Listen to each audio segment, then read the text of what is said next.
বন্ধুরা আমি আবার চলেছি সাহা ইলেকট্রিক নিয়ে। আজকে আপনাদের দেখাবো একটা 50 টাকা দামি এলইডি লাইট।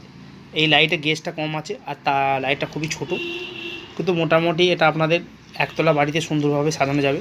দেখতে পাচ্ছেন এর ভেতর সার্কিটটা আছে। সার্কিটটা যদি খারাপ হয়ে যায় কোনো ব্যাপার নয়, ভেতরে একটা ছোট্ট রেজিস্ট্রি, এটা থেকে বেশিরভাগ রেজিস্ট্রিগুলো নষ্ট হয়। রেজিস্ট্রি পাল্টালে আবার জ্বলতে হবে, কিন্তু লাইটগুলো চট করে নষ্ট হয় না। লাইটগুলো খুবই ভালো, ওয়াটারপ্রুফ। দেখতে পাচ্ছেন বন্ধুরা, ওয়াটারপ্রুফ। দেখুন আমরা লাইটগুলো সাজালেন, সাজাবার পর কোনো অনুষ্ঠানে সাজালেন, দেখুন বৃষ্টি এসে গেল। বৃষ্টি আসার আগে এইটা যদি একটুখানি পলিথিন দিয়ে মুড়ে দেন, এইটাই ওর মেন সার্কিট। এইটা যদি একটু পলিথিন দিয়ে মুড়ে দেন তাহলে খুবই ভালো হয়। তাহলে জলে ভিজলেও কিছু হবে না, তাতেও জ্বলবে, শর্ট সার্কিটটা হবে না, নষ্ট হওয়ার চান্সটা থাকবে না। তা এটা আমি পিঙ্ক কালারে নিয়েছি। দেখুন বন্ধুরা, দেখতে পাচ্ছেন কত সুন্দর দেখতে লাগছে, খুবই ভালো লাগছে। এই ইনভার্টারও জ্বলবে, কারেন্টও চলবে। তা আজকের ভিডিওটি ভালো লাগলে ভিডিওটিকে লাইক করবেন, সাবস্ক্রাইব করবেন, বেল আইকন বাজাবেন।